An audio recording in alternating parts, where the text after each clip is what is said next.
On March 17, 1943, in Berlin, Admiral Wilhelm Canaris, chief of German military intelligence, slammed a folder onto his desk.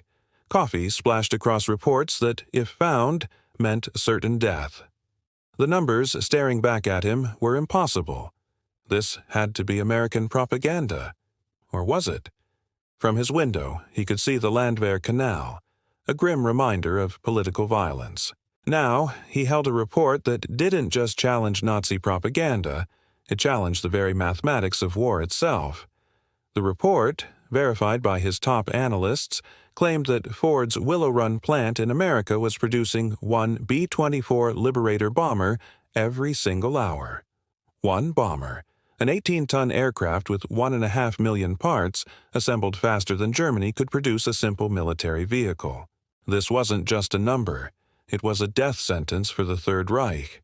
It was a failure of imagination, a systematic inability to comprehend the true scale of industrial power brewing across the Atlantic.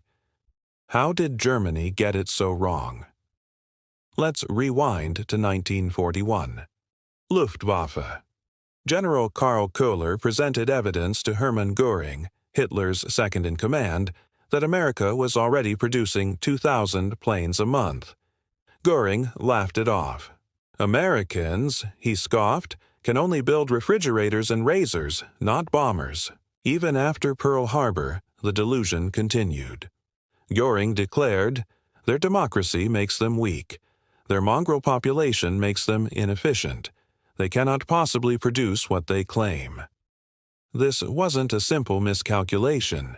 It was cognitive blindness, born from an ideology that refused to accept any reality that contradicted its own warped view of racial and political superiority. Accurate intelligence was flowing in, but it was being filtered through a lens of pure arrogance.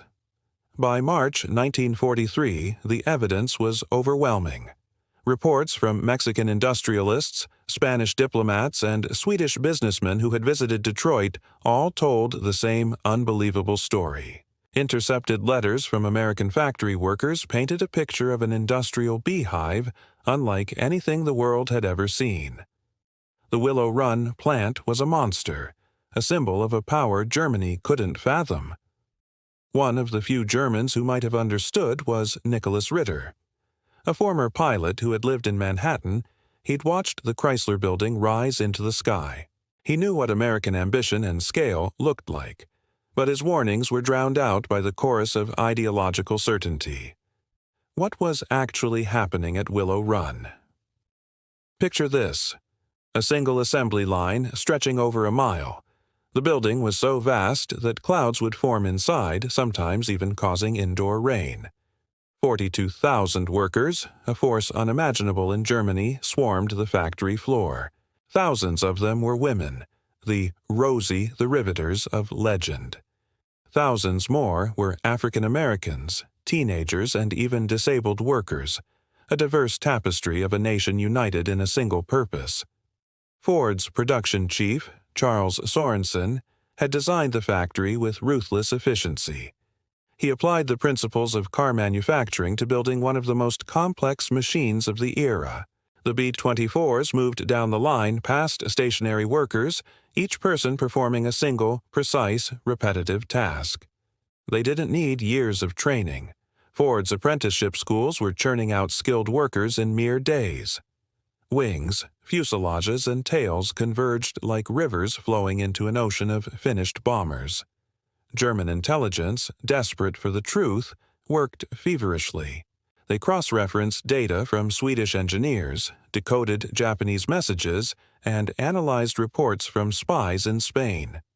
By April 1943, 17 independent sources all confirmed the same impossible reality. Willow Run was an industrial miracle. Admiral Canaris, in a last-ditch effort, even authorized a sabotage mission, Operation Pastorius. But he knew it was futile. You can't blow up a mathematical certainty. You can't sabotage an entire nation's will to win. The fundamental difference was philosophy. The Nazi regime believed in a master race and rigid hierarchy. America, with all its messy, complicated democracy, harnessed the power of everyone. Women, who German propaganda relegated to the home, were building bombers. African Americans, facing segregation and racism, were proving their patriotism on the assembly line. This was the true arsenal of democracy, its people. By February 1944, Admiral Canaris was removed from his post, accused of defeatism. But by then, the truth was landing all over Germany in the form of Allied bombs. Willow Run had hit its peak production.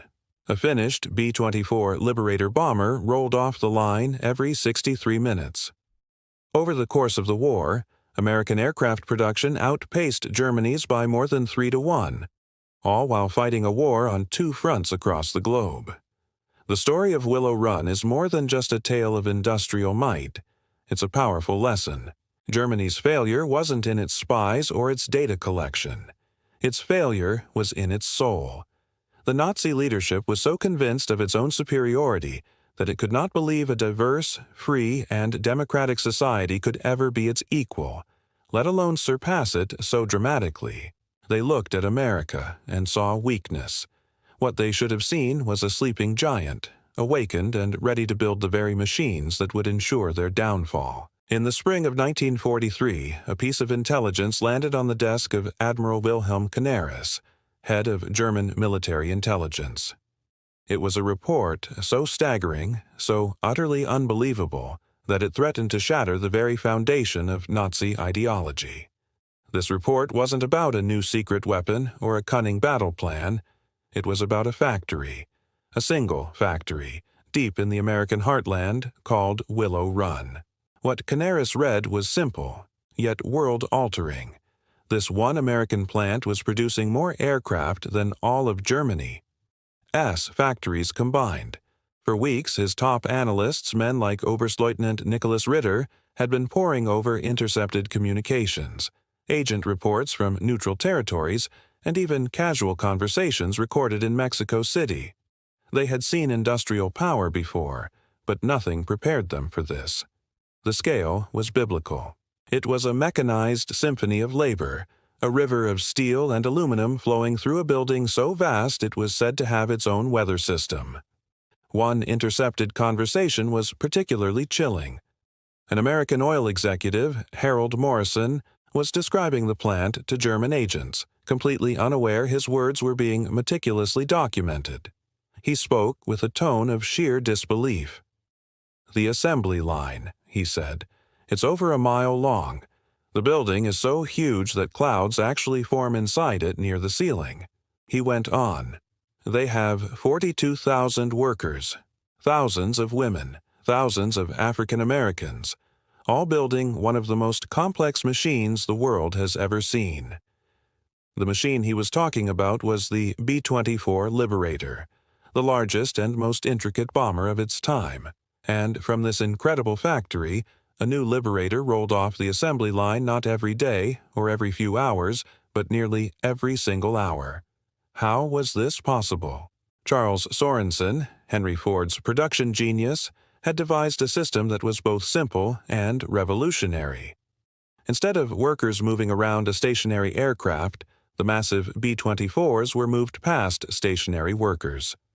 Each person had one specific, repetitive task. They didn't need years of apprenticeship. In-house training schools taught thousands of new workers every single week. Men and women, black and white, young and old, able-bodied and disabled, all were part of this incredible effort. Think about the demographics. Women made up nearly 40% of the workforce. African Americans, 9%. Teenagers, 8%. And workers with disabilities, 3%. Every single person, regardless of their background or experience, could be trained in days to perform a highly specialized task. They became a single, hyper-efficient organism, building bombers faster than any German general could possibly comprehend. German intelligence scrambled to quantify this industrial miracle. A Swedish engineer, Eric Lundberg, reported that the plant used 1/1600 specialized machine tools, many designed for a single, unique operation. The capital investment was astronomical, estimated at $200 million just for the tooling. That's over $3 billion in today's money. It was an investment in victory. Even Japan's military, Germany's own ally, unwittingly confirmed the numbers. An intercepted message from Commander Toshikazu Omi to Tokyo described the terrifying scale of American production. By April 1943, German intelligence confirmed it. Willow Run was producing 650 B-24s a month. When combined with other plants, America was churning out over 1,400 heavy bombers every single month. The intelligence was solid. The numbers matched the aerial reconnaissance photos. The agent reports aligned with the intercepted communications. The evidence was overwhelming, undeniable, and irrefutable. And yet, in Berlin, the Nazi leadership simply refused to believe it. Hermann Göring, head of the Luftwaffe, dismissed the reports as blatant propaganda. Hitler himself was adamant. He insisted that building a complex bomber required years of skill, precision, and time, a process that could never be compressed into a single hour. Their ideology had blinded them. They believed democracy made Americans weak and decadent. They believed a diverse, multicultural workforce was inherently inefficient and chaotic. They were wrong, catastrophically wrong. This disconnect between fact and delusion led to disastrous strategic errors. Precious resources were poured into developing so-called wonder weapons, like the V-2 rocket, instead of building practical air defenses. German military planners prepared to fight off raids of a few hundred bombers, not the thousands that were already darkening the skies. One of the most bizarre episodes was Operation Pastorius, a mission to land German saboteurs on American soil. The leader of one team, George John Dash, was so shaken by the reality of America's industrial power that he walked into an FBI office and surrendered. He told them his mission was futile, that he couldn't even begin to make Berlin believe the truth of what he had witnessed. Canaris and his team even managed to get their hands on film footage from inside Willow Run. They watched, horrified, as the mile-long assembly line moved relentlessly forward, with B-24s taking shape at each station. They saw the workers, the inferior races, and the weaker sex according to their own doctrine, performing their tasks with the precision of a Swiss watch. But even moving pictures weren't enough. The leadership rejected the evidence because the truth contradicted their worldview. One man in the Nazi inner circle secretly understood. Albert Speer, the Minister of Armaments, saw the numbers and felt a cold dread. In his private diary on May 15, 1943, he wrote a chilling entry.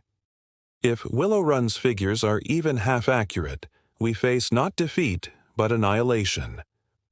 Speer realized that America's democracy, diversity, and freedom were not weaknesses. They were strengths that allowed for an unmatched level of efficiency. But this terrifying realization could never penetrate the ideological bubble surrounding Hitler and Göring. By June of 1944, the reality they had denied for so long arrived over Germany with a vengeance. During a 6-day period known as Big Week, the Allied 8th Air Force dropped more bombs on Germany than the entire Luftwaffe had dropped on Britain during the Blitz. German fighter pilots reported engaging formations of over 800 bombers at a time. The defenses, designed to handle a fraction of that number, were simply overwhelmed and annihilated. At its peak, Willow Run achieved something that still beggars belief: one finished B-24 bomber every 63 minutes. The plant employed over 42,000 people. The demographic reality shattered Nazi racial theory. The people they deemed inferior were outproducing the so-called master race by an order of magnitude.